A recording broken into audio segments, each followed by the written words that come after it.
Hello అండి అందరికి పడాయి with a app దీని గురించి మనం చాలా సింపుల్ గా కరెంట్ అఫైర్స్ అయితే నేర్చుకుందాము. ఈ పడాయి విత్ ఏ యాప్ అనేది ఏ రాష్ట్రంలో ప్రవేశపెట్టబడింది అని అంటే హిమాచల్ ప్రదేశ్ లో అయితే ప్రవేశపెట్టడం అయితే జరిగిందనమాట. హిమాచల్ ప్రదేశ్ లోని బిలాస్పూర్ జిల్లాలో అయితే ఆ జిల్లా యొక్క అధికారులు ఎవరైతే ఉన్నారో వాళ్ళు ఈ పడాయి విత్ ఏ యాప్ అయితే ప్రవేశపెట్టడం జరిగిందనమాట. ఇది దేనికోసం ముఖ్యంగా అని అంటే పోటీ పరీక్షల కోసం ఎవరైతే ప్రిపేర్ అవుతున్నారో ఆ విద్యార్థుల కోసం ఈ ఏఐ యాప్ అయితే ప్రవేశపెట్టడం జరిగిందనమాట.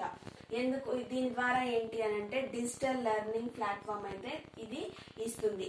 డిజిటల్ లెర్నింగ్ ప్లాట్ఫామ్ అనేది అయితే ఇది ఇస్తుంది. ఏంటి అంటే పడాయి విత్ ఏ యాప్ అనమాట.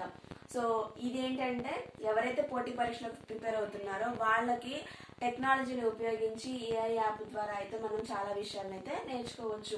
ఏ జిల్లా అని అంటే బిలాస్పూర్ జిల్లా అని గుర్తుంచుకోండి. ఎవరు ప్రారంభించారు అంటే హిమాచల్ ప్రదేశ్ యొక్క ముఖ్యమంత్రి అయినటువంటి సుఖ్వీందర్ సింగ్ సుక్కు గారు అయితే ఈ పడాయి విత్ ఏఐ యాప్ అయితే ప్రారంభించడం జరిగిందనమాట.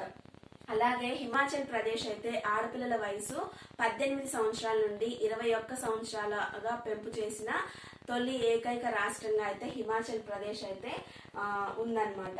అలాగే ప్రపంచ వ్యాప్తంగా పోటీ పరీక్షలు అనే అంశాన్ని తీసుకొచ్చింది ఎవరు అని అంటే రష్యా దేశం అని గుర్తుంచుకోండి.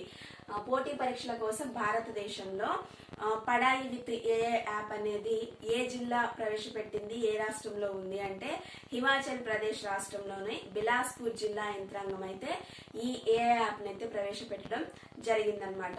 ఆ రాష్ట్రం యొక్క ముఖ్యమంత్రి ఎవరు అని అంటే సుఖ్వీందర్ సుఖ్ గారే ఈ ఏ యాప్ అయితే ప్రారంభించడం జరిగింది. మన ఇన్స్టాగ్రామ్ పేజ్ వచ్చేసి స్టడీ సిరీస్ 1111 ఛానల్ కూడా ఫాలో అవుతూ ఉండండి.